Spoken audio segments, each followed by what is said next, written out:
Bonjour, bienvenue au nom de Ethica, Attac Luxembourg et Altrimenti qui nous reçoit comme chaque fois dans nos conférences lunch. Donc on est content de démarrer cette session d'automne avec un sujet qui nous tient à cœur puisque c'est l'objet depuis longtemps de nombreuses interventions publiques, que ce soit sous forme de films, de débats, d'ateliers que nous animons. J'en toucherai un mot un peu plus tard après l'intervention de Grégoire, qui est donc pourquoi devons-nous nous intéresser à la question financière, même si on n'est ni banquier, ni altermondialiste, ni autre. En fait, ce qui nous intéressait, et vous allez voir qu'avec le rapport que Grégoire a écrit en collaboration avec l'Institut Veblen et Finance Watch, que la question financière est centrale à partir du moment où vous vous intéressez à toutes les questions relatives aux droits humains, aux droits des travailleurs, au dérèglement climatique, etc. J'en passe et des meilleurs. Et donc c'est pour ça que pour nous, qu'on était très heureux qu'on avait dans le monde francophone un rapport suffisamment clair et pédagogique qui explique pourquoi à la fois nous devons nous intéresser à la finance, pourquoi aujourd'hui la finance de manière générale ne remplit pas, on va dire, ses tâches de soutenir l'activité, de soutenir les activités d'intérêt général, et pourquoi nous devons nous y intéresser, et surtout comment nous devons nous y prendre pour changer les choses. Voilà. Donc nous sommes heureux de recevoir Grégoire Gnaudet, qui travaille donc à Caritas France depuis longtemps, qui s'intéresse aux questions de développement, et particulièrement sur les questions donc nord-sud. Et donc, sans plus attendre, je lui passe la parole. Alors, d'un point de vue technique, je précise que, comme vous avez vu, nous filmons comme d'habitude les sessions. Les personnes, on les filme que dans le sens de où on me voit. Donc, vous, on vous voit de dos. Donc on prendra aussi des photographies. Si les personnes ne souhaitent pas être photographiées, qu'elles ne le fassent savoir pour être en cohérence avec la réglementation RGPD. Et voilà. Sinon, donc après, on aura bien sûr droit aux questions-réponses. Et vous pouvez, pour ceux qui ont réservé, déjà prendre votre sandwich et vos boissons. Et ceux qui veulent déjà commencer à lire le rapport peuvent bien sûr le faire, comme le rapport est gratuit. Et on vous demande juste de prendre un exemplaire par personne. On en a plusieurs encore dans nos bureaux. Donc les personnes qui sont intéressées pour plusieurs exemplaires peuvent toujours en prendre plusieurs. Mais ici, on vous demandera juste d'être raisonnable. Merci et à plus tard. Donc.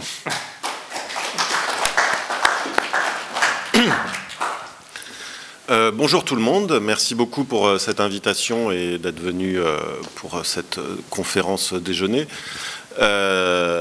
Donc, je m'appelle Grégoire Gnaudet, donc je travaille au Secours catholique Caritas France sur les enjeux de financement du développement, ce qu'on appelle le plaidoyer. J'imagine qu'on est principalement des acteurs de société civile dans la salle, j'ai l'impression. Il n'y a pas de nom, bon, ça parle, le mot plaidoyer, parce que quand on est dans d'autres cercles, c'est pas forcément quelque chose qui est connu. On nous demande souvent, à l'occasion de la publication de ce rapport, mais qu'est-ce que vient faire le Secours catholique Caritas France sur un sujet comme ça? C'est d'abord parce que la lutte contre les causes de pauvreté, d'inégalité, d'injustice ont toujours été au cœur des actions du Secours catholique, même si on est beaucoup plus connu sur, notamment les acteurs Caritas sont souvent plus connus sur l'accompagnement, l'appui aux personnes en précarité dans les différents pays. Mais la lutte contre les causes de cette précarité, de ces injustices, ça a toujours été au cœur de la mission de nos organisations. Et dans les causes de ces inégalités et de pauvreté, il y a la façon dont le système économique est organisé, et au sein de ce système économique, la place de la finance, notamment dans les 40 dernières années. Ensuite, ça aussi sur l'enjeu de la régulation de la finance, pour nous au Secours catholique, c'est venu progressivement après, à l'image de beaucoup d'autres combats de société civile sur les enjeux de financement. Il y a eu un cheminement qui fait qu'on est parti, on s'est d'abord beaucoup mobilisé sur l'aide publique au développement pour le respect des engagements des pays riches. Ensuite, c'est pas forcément des batailles successives, mais c'est des ouvertures de combats successives. Donc d'abord l'aide publique au développement, ensuite la lutte contre le surendettement des pays pauvres et les annulations de dettes, puis ensuite sur les enjeux de corruption, notamment pour ce qui nous concerne dans le domaine des industries extractives, et de fil en aiguille sur les enjeux d'évasion fiscale. Sur l'ensemble de ces sujets, les combats sont loin d'être terminés pour obtenir satisfaction, mais on a quand même marqué un certain nombre de points, notamment dans la bataille des idées. Si on prend l'évasion fiscale il y a 15 ans, c'était considéré comme, par les décideurs, pour faire vite, comme un non-sujet ou quelque chose de très insignifiant. Et puis la crise de 2008 a révélé l'ampleur du phénomène, a montré l'enjeu que ça constituait, et du coup les analyses et les propositions qui étaient portées par la société civile ont pu être reprises, et en partie, quoi. Même si, mais il y a des mesures qui sont sur la table de l'OCDE ou de l'Union européenne qui viennent de la société civile, même si c'est encore loin d'être satisfaisant. Mais ce qu'on a vu, c'est que suite aussi à cette crise de 2008, c'est que les enjeux de la régulation de la finance, sur ça, on n'a pas réussi au niveau des mouvements sociaux à faire valoir nos positions, que ce soit en termes d'analyse un petit peu, mais ensuite en termes de propositions, et que les propositions qui ont pu être faites par le passé, elles n'ont pas forcément... elles n'ont pas obtenu gain de cause, et elles ont été largement combattues par des intérêts privés, et que du coup il était nécessaire quand même de s'engager là-dessus, parce que la finance, à nos yeux, continue à être un grand problème après 50 ans de dérégulation que la crise de 2008 n'a que très faiblement enrayé. Faut que je pense à passer mes slides, moi. J'aime pas trop intervenir avec des PowerPoint, mais en fait, je vais revenir sur ces 50 ans près de 50 ans de dérégulation. C'est qu'on a eu plusieurs phénomènes successifs qui ont abouti à ça, et quelques phénomènes transversaux qui ont fait qu'on arrive à une finance qui a trop importante, trop de pouvoir. À la fin du système d'échange fixe au début des années 70, ça a entraîné un flottement des cours de change qui ont...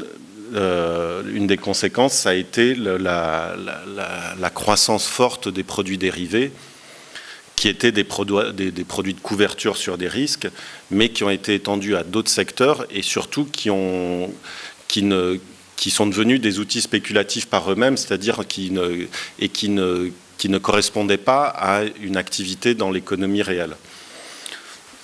Cette instabilité, cette volatilité, ça a aussi entraîné du coup la mise en place de règles prudentielles, notamment pour les banques, ce qu'on appelle les ratios de Bâle, Bâle 1, Bâle 2, Bâle 3, qui exigent que les banques gardent une certaine quantité de fonds propres pour faire face aux risques qu'elles prennent dans les activités financières. Et conséquence de ça, c'est que les banques, pour éviter ces règles prudentielles, ont sorti un peu les risques de leur bilan bancaire via la titrisation et vers ce qu'on appelle communément le shadow banking. Et ce qui a aussi appuyé cette dérégulation, c'est d'une part toutes les règles néolibérales, toutes les préconisations néolibérales, avec la libéralisation des mouvements de capitaux, l'émergence des grandes banques systémiques, des mégabanques, de ce qu'on appelle les too big to fail.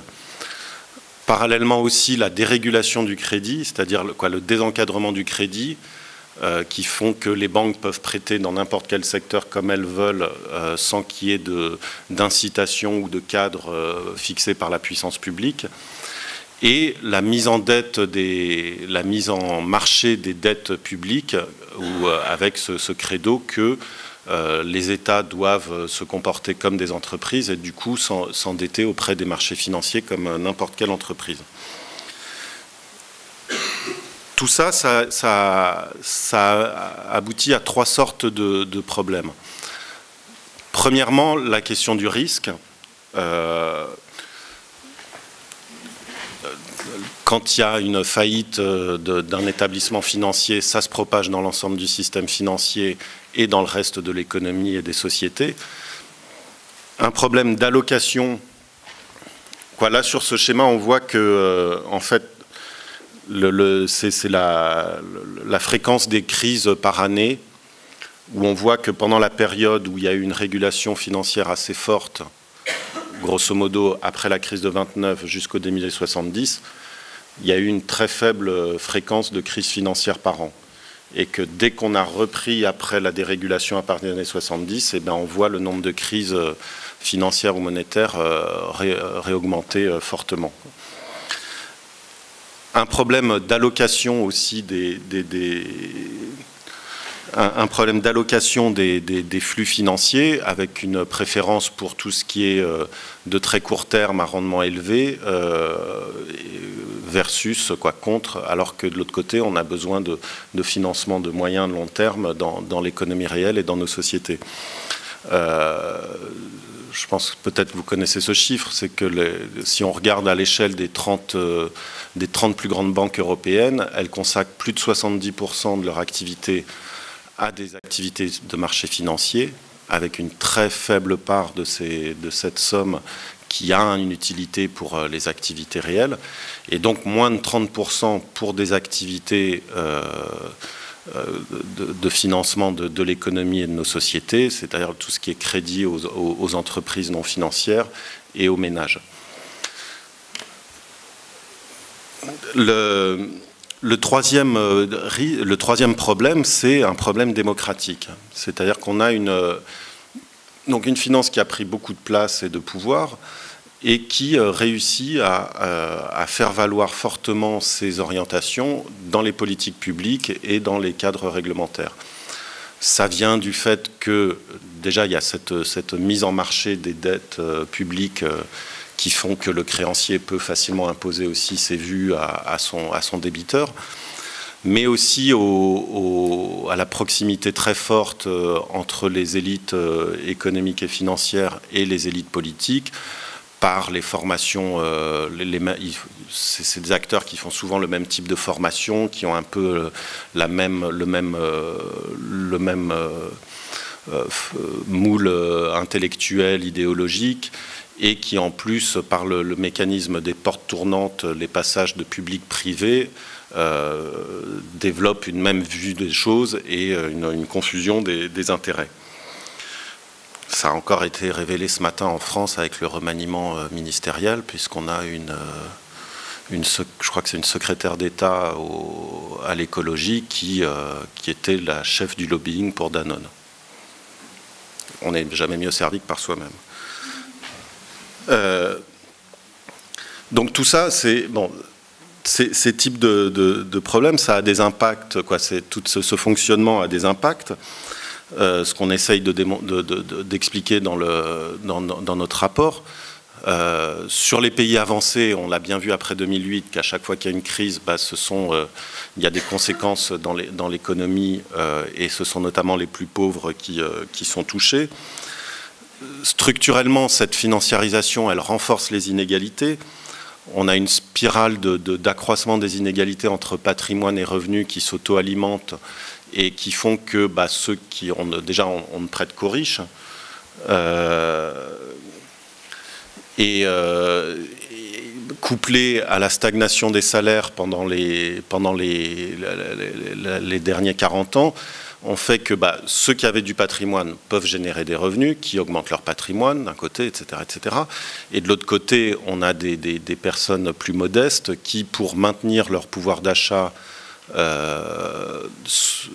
face à la stagnation des salaires, sont obligés de s'endetter et de se surendetter. Et donc c'est ce surendettement souvent qui creuse à la fois les inégalités, mais qui est aussi facteur de risque dans l'économie, puisqu'on a bien vu qu'à chaque fois qu'il y a eu des crises financières, c'est un gonflement, c'est des crises de dette, mais de dette privée qui se produisent. C'est rarement, les crises financières sont rarement déclenchées très rarement déclenchée par des crises de dette publique. Mais c'est la croissance du crédit privé qui est facteur de formation de bulles spéculatives. Et puis, structurellement, ça aussi pénalise les stratégies d'entreprises non financières qui sont obligés de générer des rendements à court terme pour satisfaire l'actionnariat et les investisseurs, et qui ont un mal fou à développer des stratégies de long terme, et en plus, alors, ne serait-ce que ça, mais ne peuvent pas permettre aux entreprises de jouer son rôle dans la société, et qui n'est pas que de faire du profit, mais aussi d'associer l'ensemble des parties prenantes et de voir un peu de faire attention à son impact dans nos sociétés. Et puis, j'y reviens encore, mais c'est qu'on a cette financiarisation, elle affecte les politiques publiques par les politiques d'austérité qui sont développées par beaucoup de pays avancés, qui sont un peu dans la main d'acteurs de marchés financiers qui tiennent leurs dettes. Pour les pays en développement, on retrouve un peu le même genre de phénomène, mais il y a des particularités quand même. C'est que,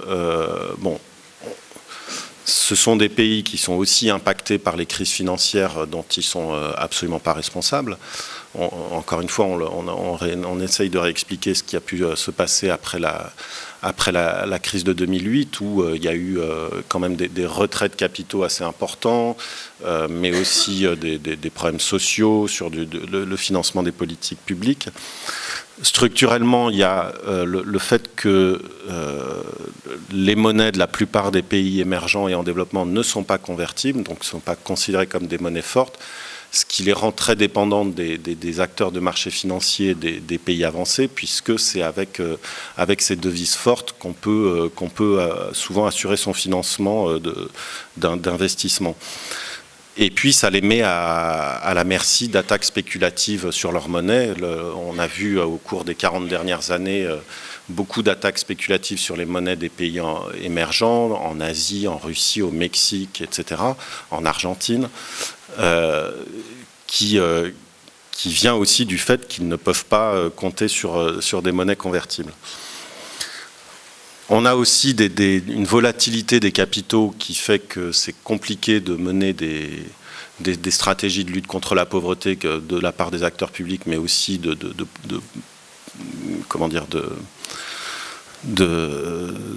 stratégies d'investissement privées, des transferts de capitaux vers les pays riches, puisqu'ils sont obligés de s'endetter en devises.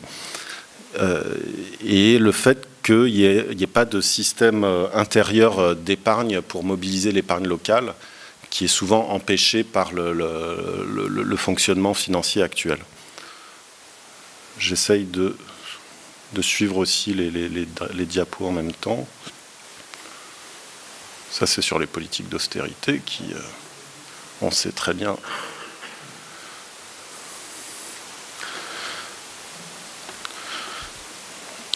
Oui, on voit ces flux de capitaux avec un phénomène récent qui pénalise aussi les stratégies de politique publique et de prospérité dans les pays du Sud. C'est le fait que beaucoup de pays émergents et en développement, à la suite des attaques spéculatives, notamment des années 90, ont commencé à se constituer des réserves en devises pour se prémunir des attaques spéculatives, justement. Mais cet argent, du coup, il est presque immobilisé, et surtout, il ne peut pas permettre du financement de politiques d'investissement dans les pays du Sud. On le garde pour éviter de se faire attaquer par des spéculateurs. Un autre phénomène aussi qui affecte les pays en développement, c'est la financiarisation dans les marchés de matières premières, avec des multinationales, notamment dans le secteur agroalimentaire, c'est ce qu'on essaye de reprendre dans le rapport, qui ont intégré tous les services financiers dans leurs activités, qui font plus juste du commerce ou de la production, mais qui développent tous les outils financiers en leur sein, pour aussi jouer sur les cours. Et du coup, ça impacte les prix, ça entraîne une forte volatilité et une précarisation à la fois des producteurs et des pays dans lesquels il y a de la production. Et dernier problème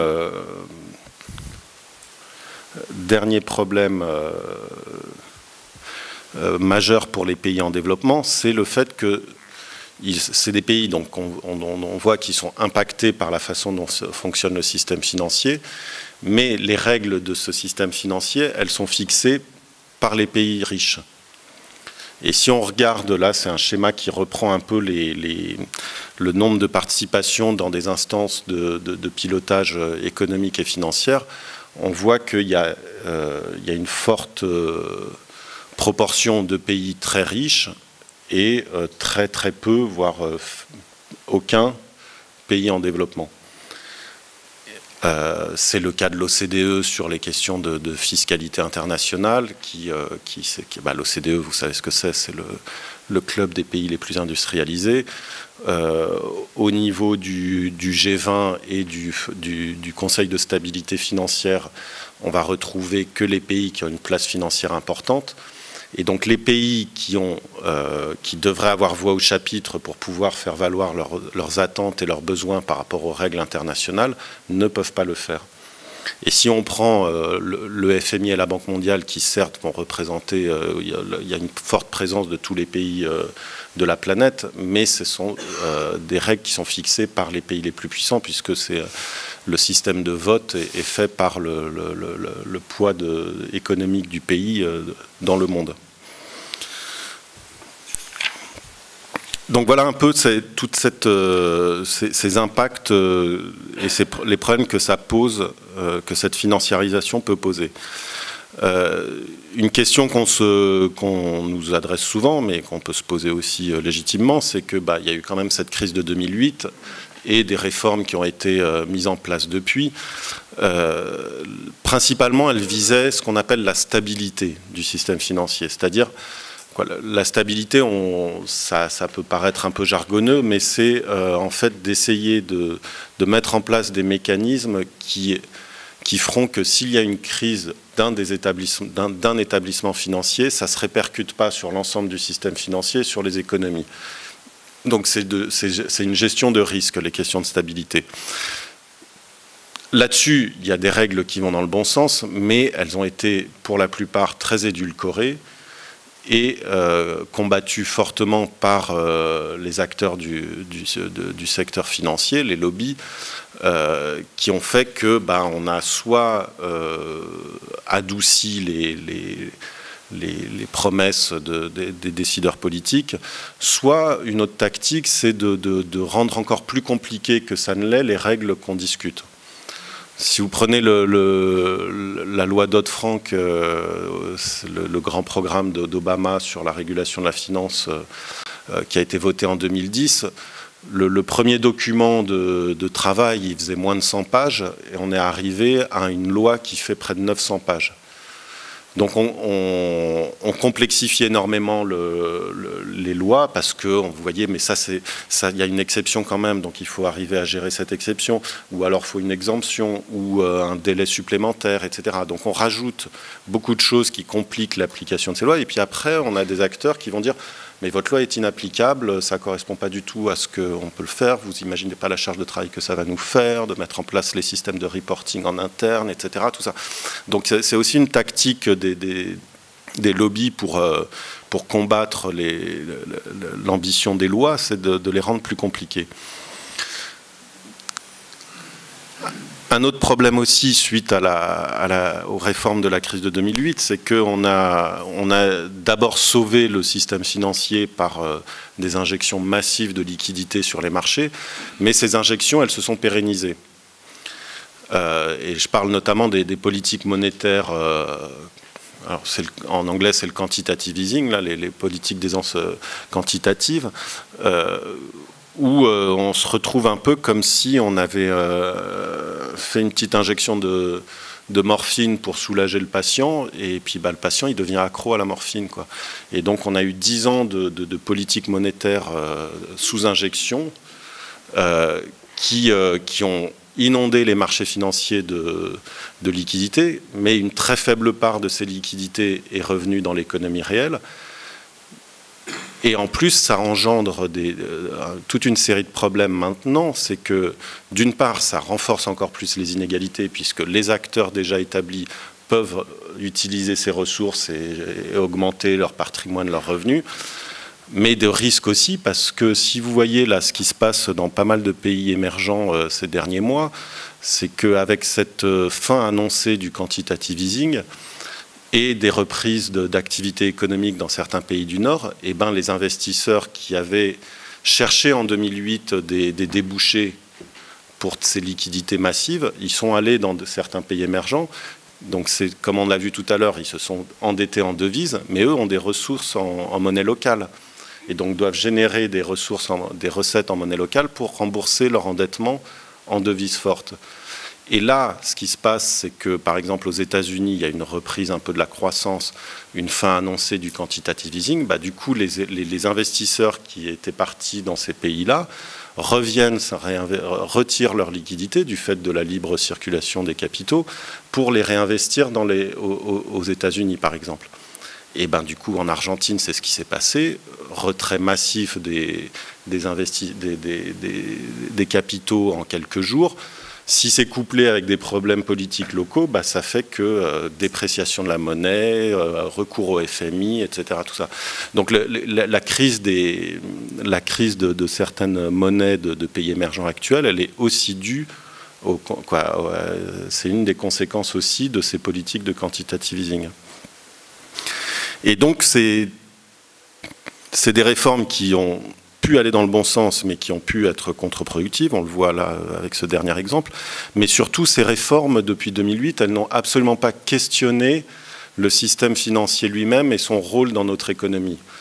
On n'a pas le rôle fondamental de la finance qui devrait être d'être au service des entreprises non financières, des enjeux de société, de la lutte contre les inégalités, de la lutte pour la transition énergétique et tout, reste un système qui permet de générer des profits élevés à très court terme. Peut-être justement faire, j'en parle à l'instant, c'est que le défi majeur aujourd'hui, c'est l'urgence climatique. C'est l'urgence climatique et sociale, quoi. On essaye, nous, comme beaucoup, je pense, d'entre vous, de dire que c'est pas seulement la transition écologique, c'est la transition écologique et sociale qu'il faut pouvoir mettre en place. Où on voit ces derniers temps apparaître toute une série d'initiatives sur la finance verte, la finance durable, etc. Pour nous, c'est des choses qui peuvent aller dans le bon sens. Mais le problème, c'est que ces besoins de transition écologique et sociale, ce sont des enjeux de moyen-long terme qui vont générer des rendements à moyen-long terme et pas aussi élevés que ceux qu'on peut trouver sur les marchés financiers. Donc il y a une incompatibilité entre la façon dont fonctionne le système financier actuel, qui est de recherche de rendements élevés à très court terme, avec ce qu'on essaye de promouvoir, qui sont des enjeux de long terme à rendement moins élevé.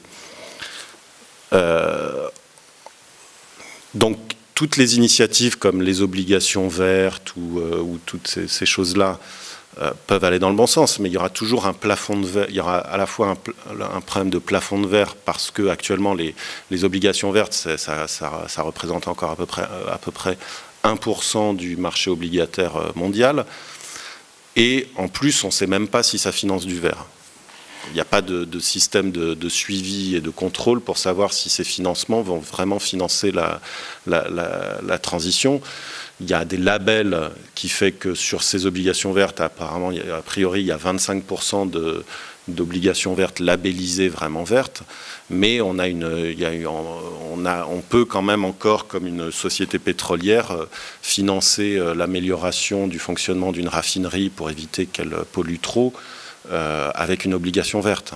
Mais du coup, on pérennise l'exploitation des fossiles en investissant dans une raffinerie, ou le gouvernement d'un pays voisin d'ici qui finance le Wi-Fi des gares avec une obligation verte. Donc bon, c'est des choses qui mériteraient un encadrement plus fort sur l'affectation, mais qui en plus, de toute façon, ne pourront pas prendre de l'ampleur tant qu'existera un système financier court-termiste. Deuxième élément par rapport à ces enjeux de transition, c'est que la plupart des projets qu'il faut pouvoir mettre en place pour transformer nos sociétés, nos économies, c'est des projets locaux. C'est relocaliser les sources d'énergie, il faut à la fois des grands champs d'éoliennes, mais il faut aussi des petites unités de production électrique renouvelables à l'échelle d'une ville, d'une agglomération, etc. Et pour ça, le problème, c'est que les grands acteurs financiers, ils sont bâtis pour prendre en charge des méga projets. Et comme il y a eu une certaine déshumanisation, on va dire, des agences bancaires locales, on n'a plus une relation client-banquier humaine, entre guillemets, au niveau local. Tous les projets, etc., rentrent dans une grille d'analyse des grandes banques bâties sur des critères de méga-projets et vus au niveau national. Donc cette relation, cette nécessité, elle ne peut pas être prise en charge par la façon dont sont actuellement organisées les banques. Et donc il faut arriver à promouvoir la diversité des acteurs financiers, des banques plus locales, basées sur des critères éthiques, solidaires, et là j'enfonce une porte ouverte dans cette salle avec les partenaires de cette conférence. Mais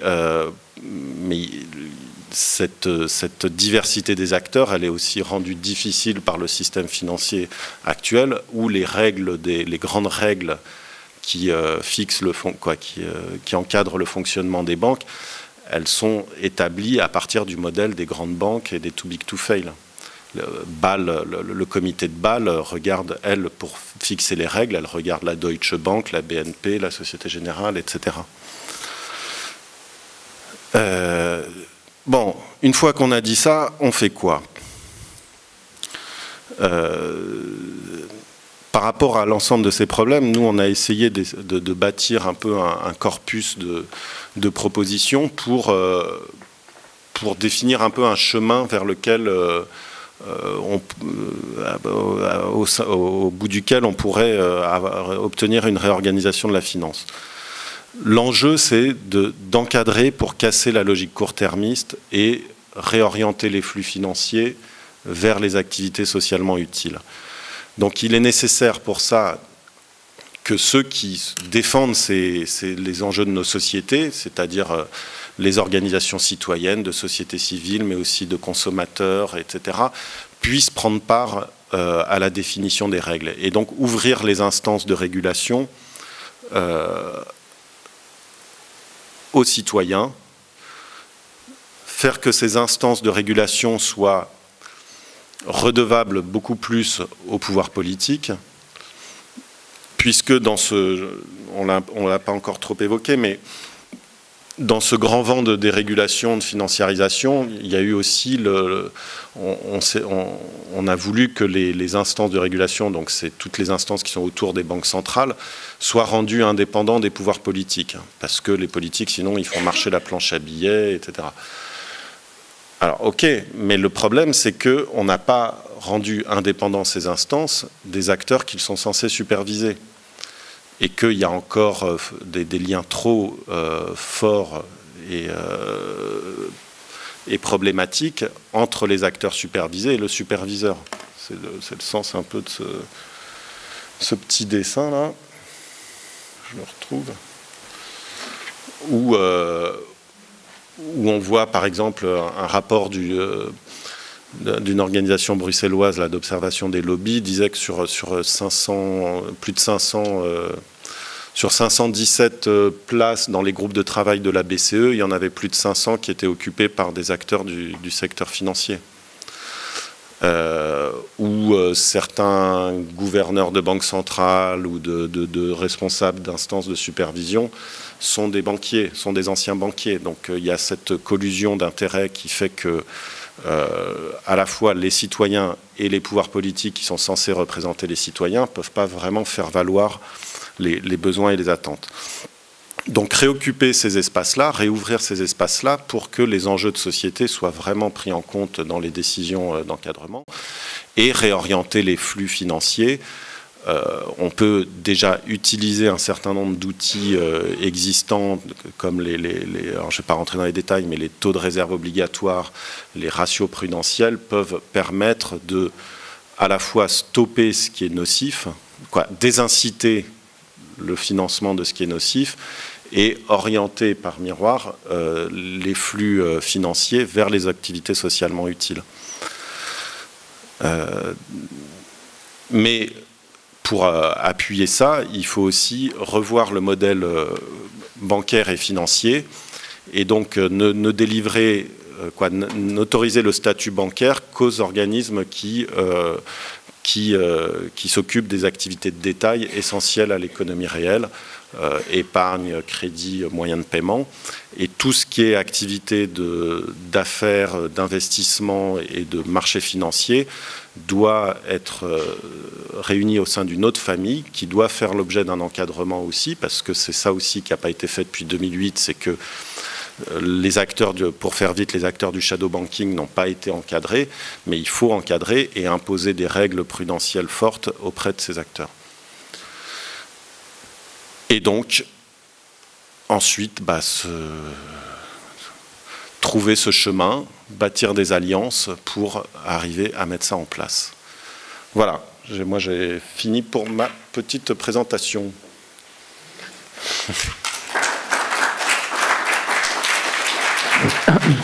Merci d'avoir tenu l'horaire, Grégoire. Donc, sans plus attendre, on peut passer à la séance de questions-réponses. Je demanderai d'être relativement concis dans vos interventions pour qu'il y ait un maximum de personnes qui puissent s'exprimer. Donc, levez juste le doigt, puis je vous passe le micro. On peut peut-être prendre des séries de 3 questions, ou tu préfères? Ok, allons-y pour les 3 premières. J'ai une question qui est indirectement liée, c'est la question de la démographie au niveau mondial. Il y a un article qui est sorti dans Le Monde il y a quelques jours, un article commun collectif, qui commence, peut-être pas pour la première fois, mais enfin je lis pas Le Monde tous les jours ou la presse tous les jours, mais ça m'a paru assez significatif, parce que jusqu'à présent c'est très rarement dans le débat public. Donc c'est un article qui dit il faut commencer à parler de la démographie, et il y a des pays du Sud qui commencent à s'engager à prendre des mesures pour limiter la démographie galopante qui continue, qui est un problème. Donc quelle est votre vision là-dessus par rapport à Caritas, qui est quand même d'obédience au départ catholique? Je ne sais pas si ça joue un rôle au niveau de la religion ou au niveau de vos... Je ne sais pas. Je ne sais pas si c'est le sujet du jour, mais bon. Non, mais d'accord. Alors ça peut prendre 30 secondes, ou alors vous ne répondez pas si vous ne voulez pas. Non, aucun problème. Des éléments, mais c'est pas... Et ma deuxième question, du coup, je l'ai oubliée. Voilà, c'est pas grave. Est-ce qu'il y a d'autres... Oui. Oui, bonjour. Vous nous avez donné à peu près 3 pistes. Ça paraît intéressant, mais comment on fait? On va simplement à la BCE et puis on demande aux banquiers de leur laisser leur place?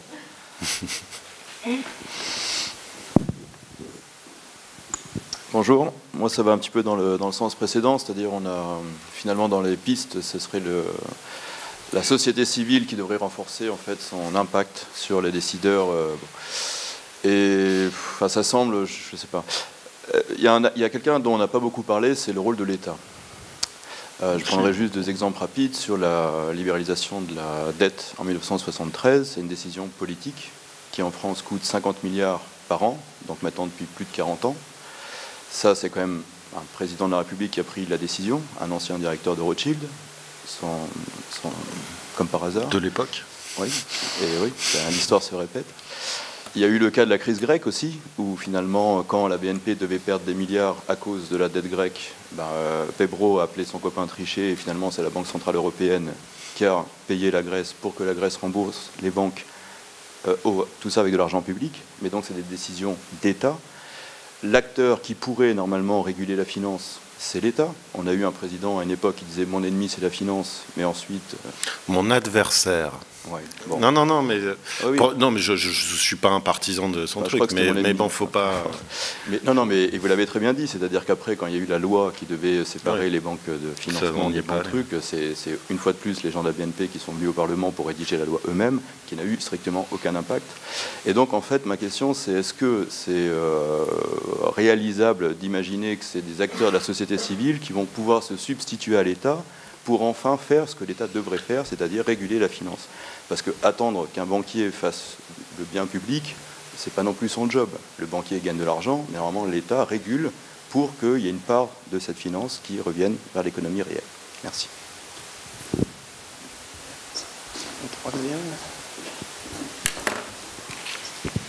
Oui, bonjour. Vous avez parlé de la réglementation du secteur financier, qui est ce qu'elle est. Elle pourrait être meilleure, elle devrait être meilleure. Quel poids voyez-vous aujourd'hui par rapport aux finances virtuelles, Bitcoin et compagnie?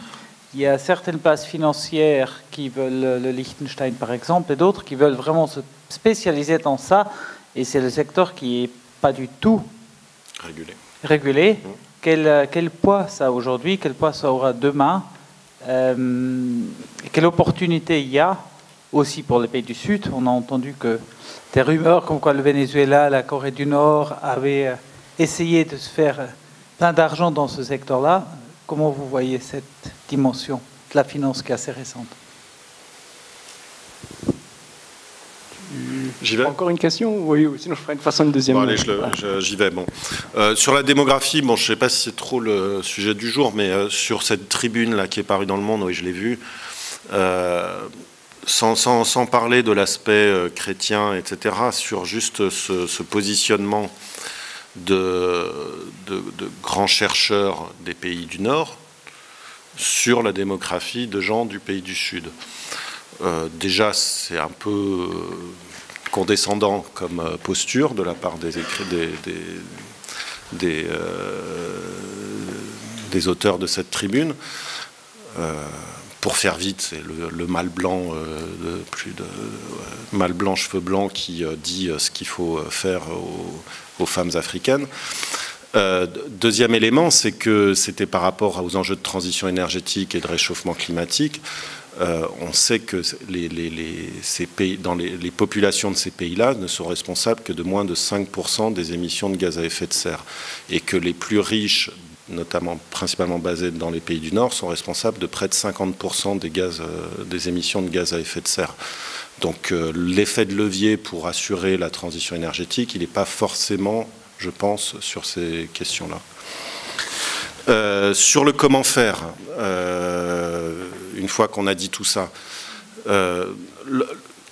l'idée de ce rapport, ce n'était pas forcément de faire un kit de mobilisation tout de suite, c'était plutôt d'essayer d'asseoir à la fois de poser une analyse et des propositions qu'on espère cohérentes entre elles pour régler les choses. Maintenant, c'est sûr que vient l'étape justement de la mobilisation et de voir comment faire ces choses-là et de travailler ça en collectif. Donc on le travaille au sein du réseau Finance Watch au niveau européen, mais aussi avec des acteurs de différentes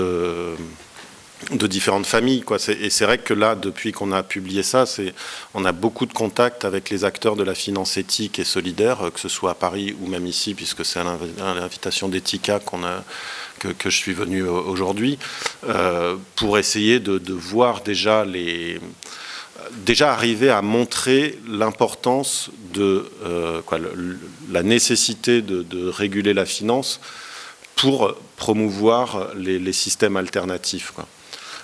C'est deux choses, quoi. Il y a à la fois la promotion d'alternatives qui permettent de voir qu'il y a d'autres choses possibles, mais aussi casser ce plafond de verre pour que ces acteurs-là puissent prendre de l'ampleur en régulant fortement la finance.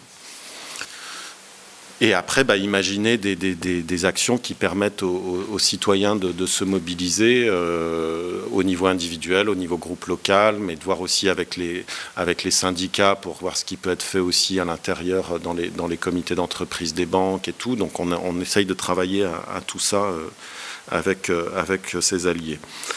Le rôle de l'État, mais oui, je pense que c'est important, quoi. Le rôle des politiques, c'est eux qui ont laissé ça se défaire parfois de façon, quoi. Quand ils disent ils se sentent plus redevables vis-à-vis de leurs créanciers que vis-à-vis de leurs citoyens, ça pose problème. Mais ces responsables politiques ne pourront faire bouger les choses que s'ils sentent qu'il y a une implication des citoyens pour les interpeller, quoi. C'est aussi voilà, donc c'est pas que, peut-être que j'ai pas été complet ou j'ai pas bien détaillé, mais à la fois qu'il y ait des parties prenantes citoyennes qui puissent participer aux instances de régulation, mais qu'il y ait aussi cette redevabilité, cette supervision entre les parlements, gouvernements et les instances de régulation pour pouvoir fixer des règles que la puissance publique puisse permettre de donner le cadre global que les instances doivent mettre en place, quoi. Alors sur les monnaies virtuelles, Bitcoin et compagnie, etc., je pense que moi je connais pas suffisamment le sujet en détail sur la taille actuelle, le niveau de croissance, etc., tout ça, mais ce que je pense, c'est que ça ne peut pas rester quelque chose de dérégulé comme ça l'est actuellement, et que si on le laisse déréguler comme ça, et ce sera facteur aussi de crise, puisqu'il peut y avoir une bulle. On a vu l'an dernier, là, quand le Bitcoin est monté à tripler de même, je sais plus, le cours a été multiplié par 10 en l'espace de quelques mois, etc. On est dans des logiques spéculatives parce que non encadrées, quoi. Donc ça doit rentrer dans l'espace des financements non bancaires. Alors c'est un peu un panier fourre-tout que de dire shadow banking, mais ça doit aussi faire l'objet de réglementation et de mise en place de règles. Pour repasser à la question à la salle, je crois qu'il y avait une question ici. C'est notre doigt qui se lève en attendant que la mastication se termine. Juste pour le Bitcoin, ce qu'on peut aussi ajouter, c'est que, outre l'aspect non régulé, c'est que le minage du Bitcoin est quand même un désastre écologique. Aujourd'hui, on estime que le minage du Bitcoin à lui seul, alors que le Bitcoin n'est qu'une monnaie virtuelle, équivaut à la consommation d'un pays comme l'Irlande. L'électricité, je précise. Mais consommation, bien sûr, qui se fait aujourd'hui majoritairement avec de l'électricité, avec des sources non renouvelables. Donc on peut aussi se poser la question de la durabilité de ce genre de crypto-monnaie, quoi. Voilà. Oui, sur la piste des solutions, je voulais savoir si on avait un peu une vue, un petit bilan disponible du succès des campagnes d'Ivest qui ont pu être lancées, notamment par Greenpeace, mais sans doute par d'autres. 350 et tout ça, non ? Alors, j'ai plus en tête, mais pousser à désinvestir des énergies fossiles, par exemple. Est-ce qu'on arrive à quelque chose avec ça ? Ah oui, je pense.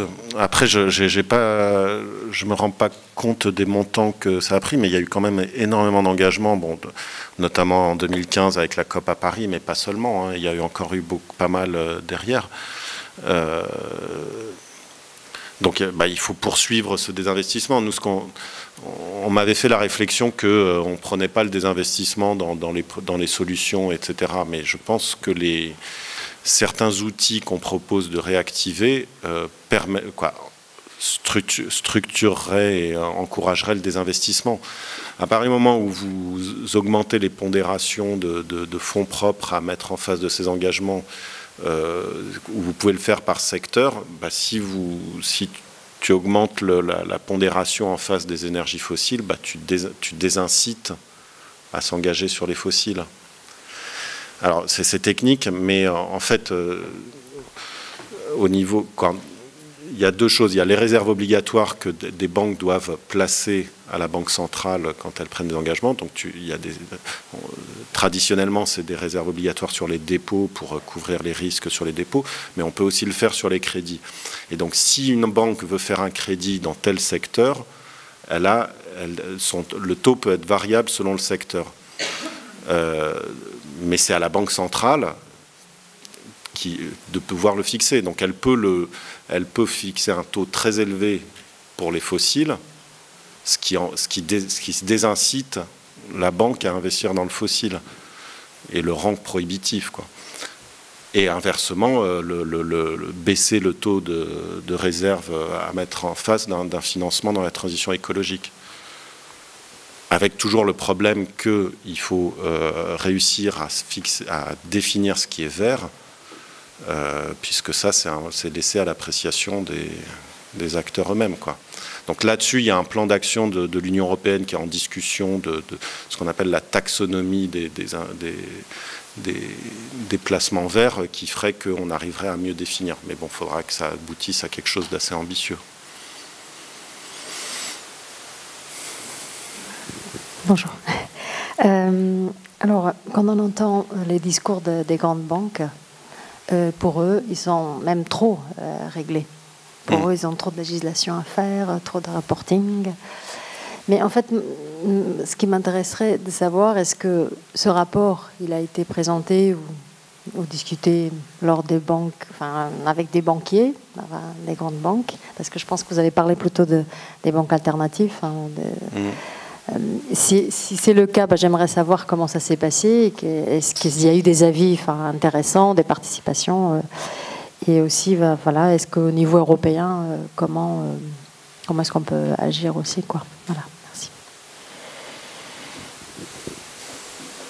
J'y vais, je reprends. Ou je ne sais pas s'il y avait d'autres. S'il y a d'autres questions, non. Bon alors. Non, alors, on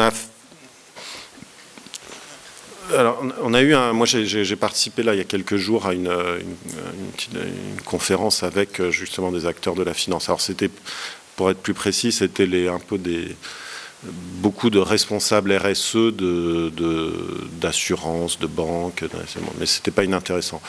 Mais j'étais un peu déçu que le contradicteur banquier entre guillemets qu'il y avait à la tribune a pas attaqué sur le fond, quoi. Après, on peut ne pas être d'accord, on peut dialoguer même sans être pas d'accord, etc. Mais c'est que c'était vraiment sur des trucs, ils me disaient, mais pourquoi vous n'avez pas utilisé le mot bien commun plutôt qu'intérêt général le seul truc qu'il n'aimait pas, c'était ce que je viens de dire sur pénaliser le financement des fossiles, mais avec des arguments un peu bizarroïdes. Donc j'étais un peu déçu, mais il n'y avait pas forcément de remise en question des analyses et des propositions, même si on sait que l'enjeu de redéfinir le métier bancaire autour que des activités vitales, ça ils n'aiment pas. Et tout ce qui est pénalisant non plus, quoi. C'est en fait un des gros débats qu'il y a autour actuellement sur le financement de la transition énergétique dans les milieux de la finance, c'est autour de ce qu'on a dit tout à l'heure sur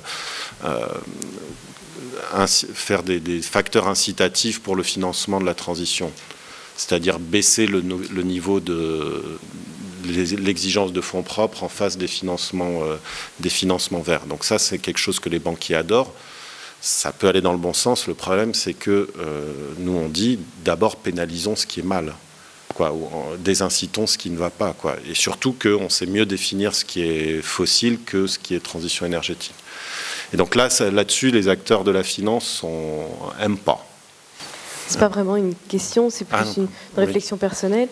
D'une part, je me demandais si tout ça n'avait pas un lien avec le fait qu'il manque du féminin dans tous les rouages, parce qu'on dit beaucoup que les femmes ont plus cette sensibilité sur le moyen long terme que sur le rendement au court terme. Bon, ça c'est une première réflexion. Et deuxièmement, vous disiez que finalement on n'a pas la main sur les choses parce que les gens, enfin, on ne sait plus qui sont les gens, les individus derrière les décisions, etc. Et effectivement, je trouve qu'au coin de la rue, chez son banquier chez qui on a son compte courant, de plus en plus, et moi ma banquière me l'a expliqué, il n'y a plus la personne qui est responsable de votre compte, c'est une centrale d'appel téléphonique. Et du coup, est-ce qu'on ne peut pas déjà commencer par agir là-dessus en exigeant en tant que client d'avoir un interlocuteur précis qui connaît un peu votre vie, votre mode de vie, qui peut vous conseiller vraiment, plutôt que des algorithmes et des... voilà. Bon, deux, trois petites choses. Je n'avais pas besoin forcément de répondre à tout. Il me semble qu'il y a encore des banques où il y a des guichets, où il y a des partenaires où on peut s'adresser. Après, il y a les gens, évidemment, quand ils choisissent leur banque, ils regardent les taux, ils regardent les coûts, ils prennent les moins chers, et après, ils s'étonnent que c'est tout sur Internet. Alors bon, après, il faut savoir ce qu'on veut. Hein. Bon, ça, c'est la première remarque. Deuxième remarque, bon, à votre place, j'aurais caché le HP sur votre ordinateur. C'est pas le vôtre, désolé. C'est Tika qui fait de la pub pour HP, d'accord, très bien. C'est pas le vôtre non plus. Il y a du placement de produits, il faut bien... Voilà. Et ma question, c'est... ma question, c'est que pensez-vous de la captation des capitaux par les grands salaires? Merci. Sur la place des femmes, je pense, vous avez raison, je pense. Hein, ce qui est intéressant par rapport à ça, je ne peux pas répondre sur quoi. C'est pas quelque chose qu'on a étudié structurellement, mais ce serait intéressant de savoir s'il y a des recherches là-dessus. Mais on a pas mal travaillé avec des acteurs académiques sur ce rapport, et puis dans les collectifs aussi, notamment en France pour ma part et au niveau européen. Il y a pas mal de femmes qui sont celles qui sont les plus critiques et qui ont développé des recherches et une expertise forte, notamment sur les phénomènes de capture qu'on décrivait tout à l'heure. Vous pouvez lire les écrits de Laurence Cialhomme ou de Jésabel Coupé-Soubeyran, avec qui on travaille pas mal et qui portent ça fortement. Sur le côté humain, etc., je pense que c'est un des enjeux de ce qu'on cherche à promouvoir. Si on redéfinit le périmètre d'une banque à ses fonctions vitales pour l'économie, on est obligé de...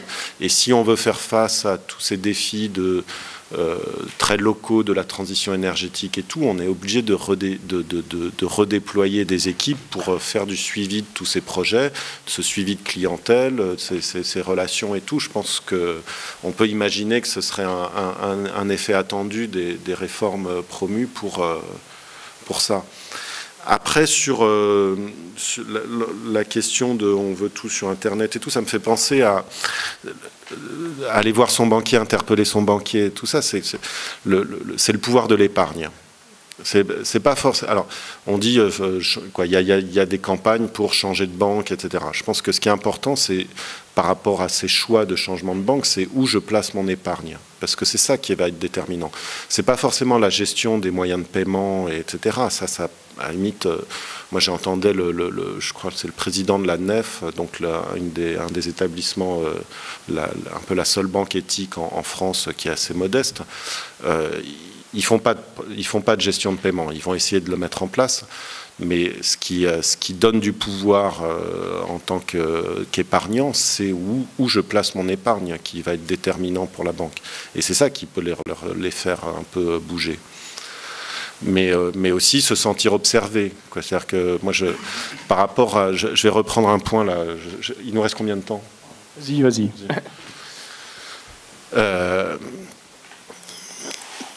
Reprendre un exemple de mobilisation, parce que c'est important quand on dresse un panorama tellement apocalyptique sur lequel on se sent complètement impuissant et très éloigné de là où ça se passe, de l'absence de visage et tout.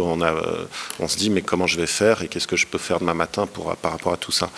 Je prends l'exemple de moi, un de mes souhaits, c'est d'arriver à remettre en place une dynamique de ce genre. C'est ce qu'on avait fait sur les questions d'évasion fiscale et du rôle des banques en France il y a quelques années, où on était comme avec ce sujet face à quelque chose de très lointain, très compliqué,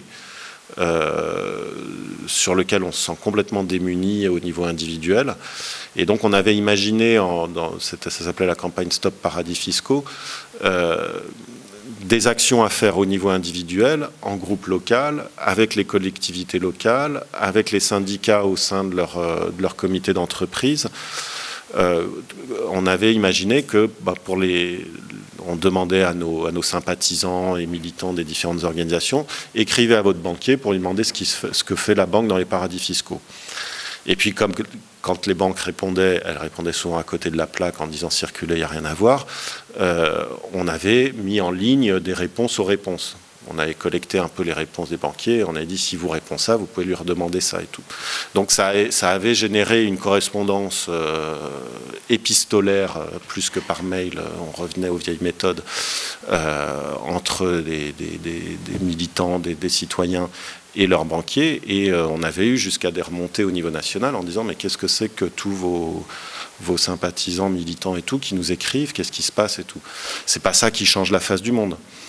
Mais parallèlement, il y avait aussi, on avait poussé des conseils régionaux à s'engager, à aussi interpeller leurs partenaires financiers.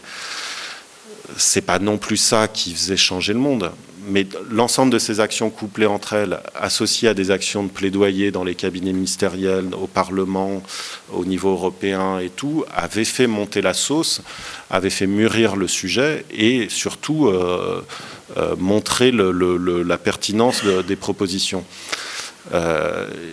Et donc les conseils régionaux s'étaient engagés, ce qui fait que du coup les exécutifs avaient dû se plonger dans les dossiers, mieux comprendre les problématiques, voir un peu comment questionner leurs partenaires financiers et tout. Dans les conseils régionaux, comme il y avait le cumul des mandats, ils pouvaient aussi être députés, donc ça résonnait avec ce qu'ils faisaient au Parlement, mais ou sinon ils pouvaient en parler à son copain député ou sénateur ou au ministère. Les syndicats, ils avaient commencé à lancer ce qu'on appelle, c'est un peu les contre-audits que peuvent faire les comités d'entreprise sur la présence, c'était dans ce pays, désolé, mais aussi dans d'autres, tout ça, de savoir un peu ce qui se passait pour des grandes banques. Et puis quand il y a eu, on a parlé tout à l'heure de la loi bancaire en France, qui devait être sur la séparation, et comme vous dites, ça n'a pas été le cas. Mais dans les promesses de campagne du président d'alors, il y avait eu aussi je lutterai contre la présence des banques dans les paradis fiscaux. Et quand est arrivé la loi, le projet de loi, il n'y avait rien sur... et donc on a poussé l'amendement sur le reporting pays par pays, c'est-à-dire faire la transparence pays par pays dans les comptes annuels. Et bien, comme on avait fait toutes ces activités-là, ça avait pu mûrir. Les banques, elles se savaient observer, donc elles savaient qu'il fallait lâcher du lest par rapport aux députés et à la société civile. Et les politiques avaient vraiment mûri le truc, quoi. Et donc, ça avait pu passer. Et ça a été aussi dupliqué au niveau européen dans la directive CRD4.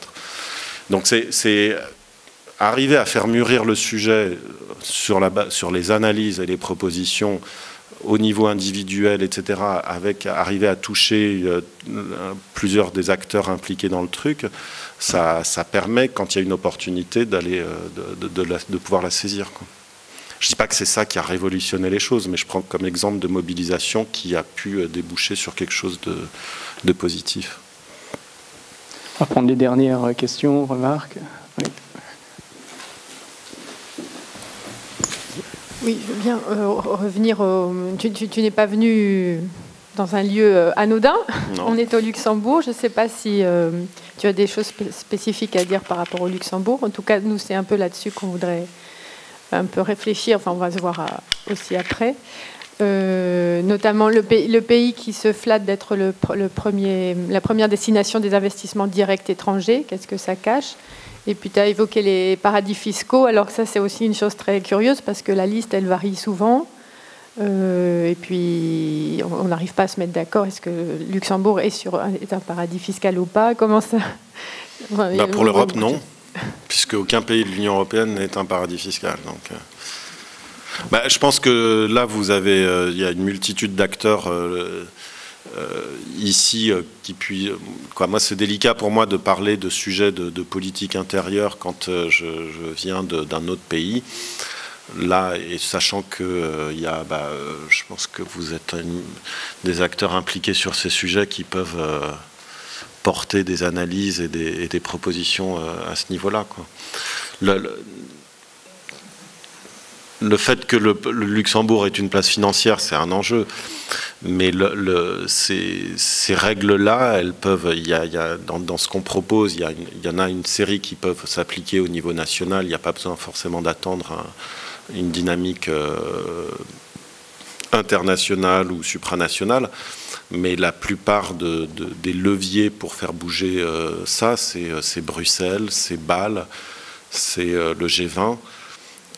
Mais ça nécessite que ceux qui sont présents dans ces instances, qui représentent les pays, puissent être interpellés et faire valoir ces choses-là. Donc il faut arriver à toucher les négociateurs luxembourgeois qui sont à la Banque centrale ou au ministère des Finances, qui vont discuter ces règles-là au niveau européen et au G20, au Conseil de stabilité financière, etc., quoi. Alors on a parlé des modalités d'action et de la possibilité d'accentuer la redevabilité des hommes d'État.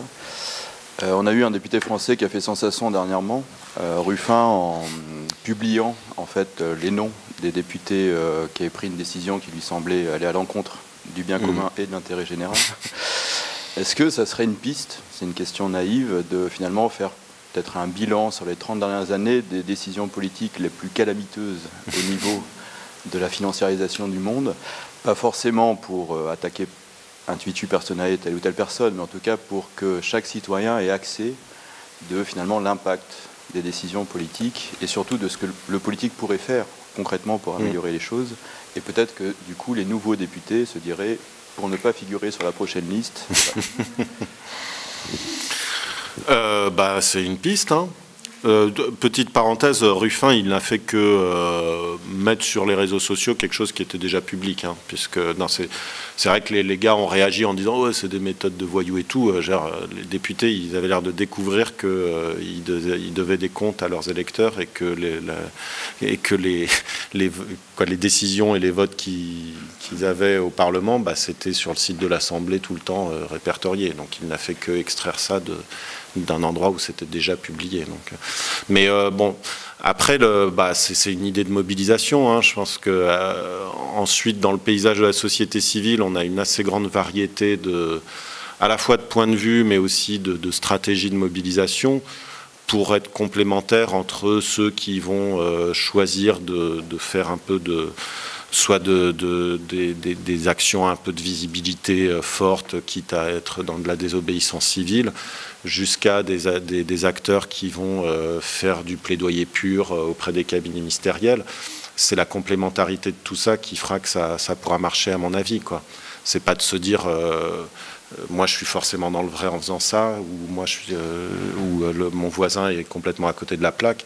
Mais je pense qu'entre des actions de mobilisation telles que je les ai décrites tout à l'heure et les flash mobs etc., ou les activités de faucheurs de chaises ou de repeindre les devantures et tout, ça participe à la même dynamique et c'est pas forcément contradictoire, quoi. Et pourquoi pas d'imaginer ça, ouais. C'est pas un truc que ferait spontanément le Secours catholique, hein, mais je pense que Attaque le ferait volontiers, ce genre de choses. Ok.